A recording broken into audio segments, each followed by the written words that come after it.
ബാലചന്ദ്രൻ അലീനയുടെ അടുത്ത് അവളെ കൊണ്ടാക്കുന്ന സ്ഥലത്തെ പറ്റിയും അവിടെയുള്ള ചുറ്റുപാടെക്കുറിച്ചൊക്കെ പറയുന്നുണ്ട്. അപ്പോൾ അവൾ പറയുന്നുണ്ട്, എന്നെ ഉന്തിത്തള്ളി വിട്ടാക്കുകയാണോ അച്ഛൻ, വലിയ സ്ഥലങ്ങളൊന്നും വലിയ വീടും അങ്ങനെയുള്ള സ്ഥലത്തേക്കൊന്നും എനിക്ക് പോകണ്ട, വല്ല ഹോസ്പിറ്റലോ വൈദ്യശാലയോ അവിടെ ഒരു തൂപ്പുകാരിയായിട്ട് കിട്ടിയാലും എനിക്ക് മതി എന്നൊക്കെ പറഞ്ഞിട്ട് അലീന ബാലചന്ദ്രൻ്റെ അടുത്ത് പറയുന്നുണ്ട്. അപ്പോൾ ബാലചന്ദ്രൻ പറയുന്നുണ്ട്, അങ്ങനെയുള്ള സ്ഥലത്തേക്കൊന്നും ഞാൻ നിന്നെ വിട്ടാക്കില്ല, കൊള്ളാവുന്ന സ്ഥലത്തേക്ക് വിട്ടാക്കുള്ളൂ, ഞാനാണ് നിൻ്റെ ലോക്കൽ ഗാർഡിയൻ, അപ്പോൾ എനിക്ക് ഉത്തരവാദിത്വമുണ്ട്, നീ അതിലൊന്നും ഇടപെടണ്ട എന്നൊക്കെ പറയുന്നുണ്ട്.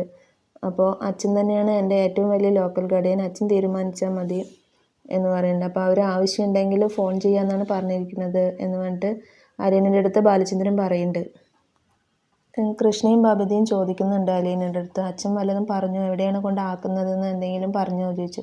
അപ്പോൾ ഒന്നും വിട്ടു പറയുന്നില്ല, അങ്ങനെ ഒരു സ്ഥലം കണ്ടുപിടിച്ചിട്ടുണ്ടെന്ന് മാത്രമേ പറഞ്ഞിട്ടുള്ളൂ, അത് എവിടെയാണെന്നുള്ളതൊന്നും പറഞ്ഞിട്ടില്ല എന്ന് പറയുന്നുണ്ട്. അപ്പോൾ ബബിതയ്ക്ക് ദേഷ്യമൊക്കെ വരുന്നുണ്ട്. അലീന ചേച്ചി ഇവിടുന്ന് പോകണം പറയുന്നുണ്ടല്ലേ, അച്ഛൻ അങ്ങനെ ഒരു സ്ഥലം കണ്ടെത്തിയത്, ഞാനിതിലൊന്നും ഇടപെടില്ല എന്ന് പറഞ്ഞിട്ട് അവൾ പിണങ്ങി പോകുന്നുണ്ട്. അലീനയെ മനു ഫോൺ വിളിക്കുന്നുണ്ട്. ഫോൺ വിളിച്ചിട്ട് ഇവിടെ എത്തിയോ, അങ്കിൾ എത്തിയോ എന്നൊക്കെ പറഞ്ഞിട്ട് ചോദിക്കുന്നുണ്ട്. അപ്പോൾ പോയത് എവിടേക്കാണെന്ന് വല്ലതും അലീനയുടെ അടുത്ത് പറഞ്ഞോ, എന്താണ് എവിടെ കൊണ്ട് ആക്കുന്നതെന്ന് എന്തെങ്കിലും കാര്യങ്ങൾ സംസാരിച്ചോ എന്നൊക്കെ ചോദിക്കുന്നുണ്ട്. അപ്പോൾ ഇല്ല, എൻ്റെ അടുത്ത് ഒന്നും പറഞ്ഞിട്ടില്ല എന്ന് പറയുന്നുണ്ട്. അപ്പോൾ ഗംഗാധരൻ അങ്കിളിനെ കാണാൻ വേണ്ടിയിട്ട് അങ്ങോട്ട് പുനലൂർക്ക് പോയിട്ടുണ്ടായിരുന്നു എന്ന് പറഞ്ഞിട്ട് അലീനയുടെ അടുത്ത് പറയുന്നുണ്ട്. അപ്പോൾ എൻ്റെ അടുത്തൊന്നും പറഞ്ഞില്ലല്ലോ അച്ഛൻ, അങ്ങോട്ട് പോയ കാര്യമൊന്നും പറഞ്ഞില്ല എന്ന് പറയുന്നുണ്ട്. അപ്പോൾ പഴയ കാര്യങ്ങളൊക്കെ അങ്കിള് വലിയച്ഛൻ്റെ അടുത്ത് ചോദിച്ചു എന്നാണ് പറഞ്ഞത് എന്ന് പറഞ്ഞിട്ട് അലീനയുടെ അടുത്ത് പറഞ്ഞു കൊടുക്കുന്നുണ്ട്. അവർ സംസാരിച്ച കാര്യങ്ങളെ കുറിച്ചിട്ടൊക്കെ പറഞ്ഞു കൊടുക്കുന്നുണ്ട്. അപ്പോൾ ഇതൊക്കെ എന്തിനാണ് അച്ഛൻ സംസാരിച്ചത്, ഇപ്പോൾ എന്തിനാണ് അതൊക്കെ കാര്യങ്ങളൊക്കെ എടുത്തിടുന്നത് എന്ന് പറയുന്നുണ്ട്. അപ്പോൾ മനു പറയുന്നുണ്ട്, അലീന കടപ്പാട്ടൂരിന്ന് പോയി കഴിഞ്ഞാൽ പിന്നെ വൈജയന്തി അവിടെ ഉണ്ടാവില്ല, ആൻറ്റിയുടെ അടുത്ത് എല്ലാ കാര്യങ്ങളും അങ്കിൾ പറയും, പിന്നെ അപ്പോൾ അതിലും നല്ലത് അലീന എവിടേക്കും പോകാണ്ട് കടപ്പാട്ടൂർ തന്നെ നിന്നൂടെ എന്നൊക്കെ ചോദിക്കുന്നുണ്ട്. അപ്പോൾ അലീന പറയുന്നുണ്ട്, അത് ശരിയാവില്ല മനുവേട്ടാ, മാഡം ചിലപ്പോൾ ഡൈവോഴ്സ് നോട്ടീസ് അയക്കാൻ സാധ്യതയുണ്ട്, അതുകൊണ്ട് ഞാനിവിടെ നിൽക്കുന്നത് ശരിയല്ല, ഞാൻ പോകുന്നത് തന്നെയാണ് നല്ലത് എന്നൊക്കെ പറഞ്ഞിട്ട് അവർ തമ്മിൽ സംസാരിക്കുന്നുണ്ട്.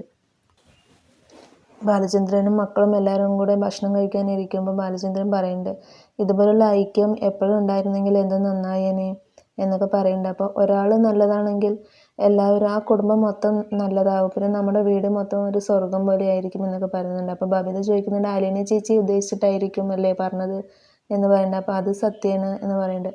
അപ്പോൾ ഇതിനു മുമ്പ് ഇവിടെ ഉണ്ടായിരുന്നവർ രൂപമില്ലാത്തതുകൊണ്ടാണ് ഇങ്ങനെ ആയത് എന്ന് പറഞ്ഞിട്ട് കൃഷ്ണ പറയുന്നുണ്ട്. അപ്പോൾ അത് കേട്ടിട്ട് അലീന വരികയാണ്. അലീന പറയുന്നുണ്ട്, മുന്നേ നടന്ന തെറ്റുകളെക്കുറിച്ച് ഇപ്പോഴും പറയണ്ട, അവർ തിരുത്തിയില്ലേ അതെല്ലാം, അപ്പോൾ ഇനി ആ കാര്യത്തെക്കുറിച്ച് സംസാരിക്കണ്ട എന്ന് പറഞ്ഞിട്ട് രോഹിയെയും ബബിതയും സപ്പോർട്ട് ചെയ്തിട്ട് അലീന പറയുന്നുണ്ട്.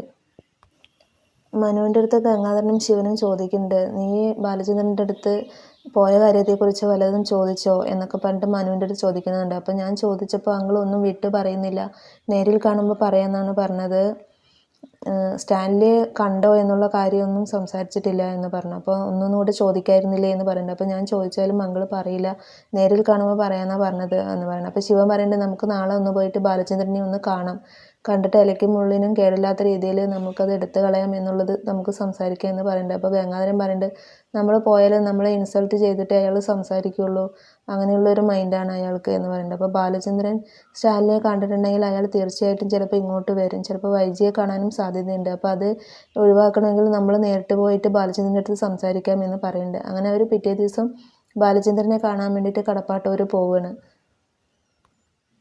ബബിത കോളേജിലേക്ക് പോകാൻ ഇറങ്ങുമ്പോൾ അലീന യാത്രയാക്കാൻ നിൽക്കുന്നുണ്ട്. അലീനയെ പോയിട്ട് ബബിത ഉമ്മയൊക്കെ വെച്ചിട്ടാണ് യാത്രയാക്കുന്നത്. അപ്പോഴേക്കും ഗംഗാധരനും ശിവനും മനുവും കൂടെ കയറി വരുന്നുണ്ട്. കയറി വന്നിട്ട് സർപ്രൈസ് വിസിറ്റാണല്ലോ എന്നൊക്കെ പറഞ്ഞിട്ട് അലീന പറയുന്നുണ്ട്.